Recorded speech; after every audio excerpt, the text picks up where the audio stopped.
This video is going to show you how to use the stray fiber 3x9 loom with the speed comb to make bigger items. If you want more tutorials like this, be sure to like this video and subscribe. You could always make larger items similar to the idea of granny squares in crochet by sewing small pieces together after the fact. But this is a technique to connect everything during the weaving process instead. Here's one example. Here's one done in the same yarn as the project currently on my loom. And then here's a really long, scarf-length piece.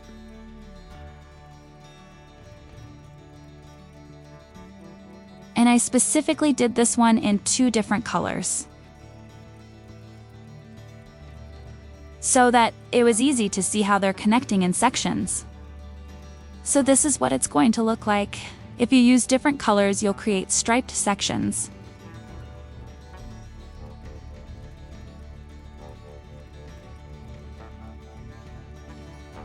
If you use the same color, it's very close to being seamless.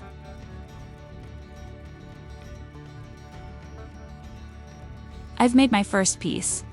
When you make the first, you want to keep track of how many rows, at least while you're learning. I use this row counter. This is 47 rows plus a hem stitch on the top and bottom. You can make yours whatever length you want. If you're going to make something like a scarf, to keep it manageable, you may want to make it a narrower scarf like this. Now I'm going to trim it off the loom.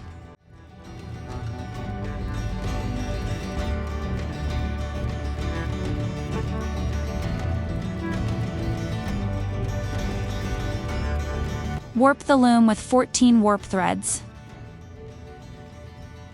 If you need a refresher on how to warp, refer back to the How to Weave video on this channel. I'm doing only about a 5-inch piece, so I'm putting these 1-inch spacers in first. I won't be covering how to use the speed comb specifically. If you're not familiar with how it works, you can again refer back to the original How to Weave video on this channel. Do you see how there are loops running up the edge? Which are the spots where the weft rows are going around the warp thread. The loops are your weft rows. And this is your end warp thread. And we're going to be catching that warp thread as if it's part of what we're currently weaving. Weave your first row as normal, with the speed comb in left position, going under the first warp thread, and ending on an over. If you're doing a hem stitch, leave enough of a tail on the first piece. This bottom loop here is the hem stitch. We want to go right above that. And grab the warp thread with the needle, going through from back to front. Pull through, being careful not to pull hard on our first piece. Pull until the 2 pieces are snugged up together, so the end warp threads are touching.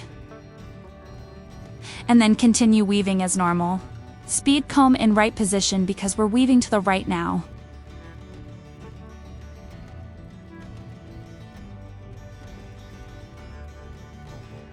The 2 pieces should be tight together, but not distorting the hem stitch on the first piece.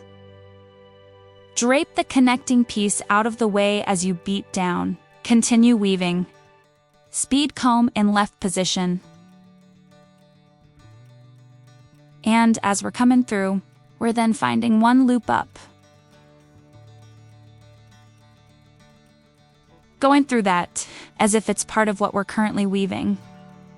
So our yarn is going under, over, then through the connecting piece. Then weave back to the right.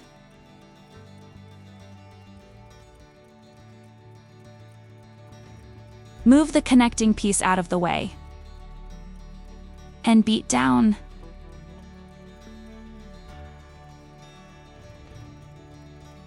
Come back through, right to left. Find the spot one loop up from the spot where you connected the previous row.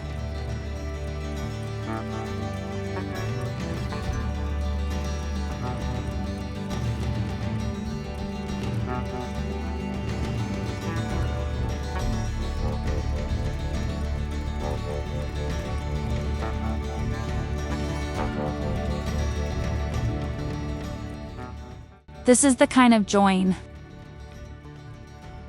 you'll start to see forming. The two pieces alternating back and forth.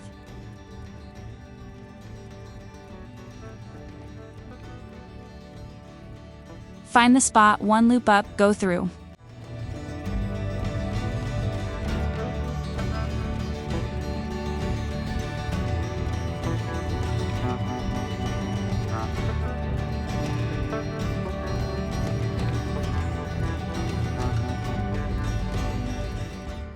Continue weaving in this way.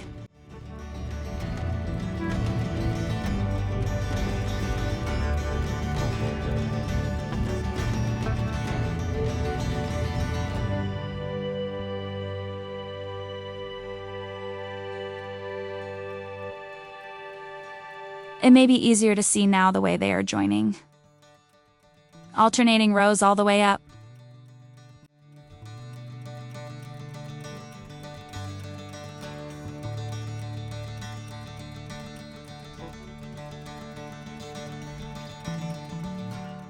When you're ready to add in new yarn, it's done exactly the same as normal. Let it hang out of the back. Add in the new length of yarn.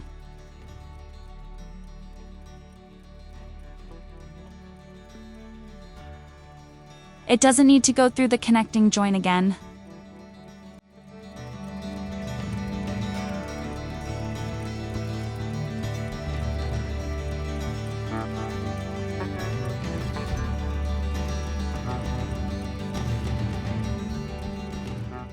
As you reach the top, be careful not to catch the fringe with your weaving. I'm almost done, so it's time to check that I'm going to end up with my same 47 number of rows. Count your rows if you're not sure. This is my 47th row, ending directly below the hemstitch, on the first piece I'm connecting to. Now the only thing left to do is hemstitch. See, it's connected right here. If you need a refresher on how to hemstitch, that is covered in my original How to Weave video as well. If it seems like your rows have shifted at all while connecting them, touch them up as needed with the needle.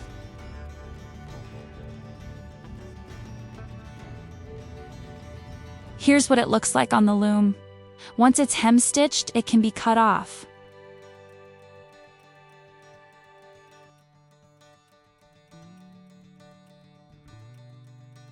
And if you want to connect more pieces, you do it exactly the same way, until you reach the length you want.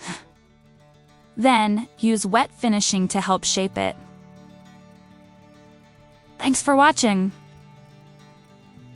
Subscribe for more.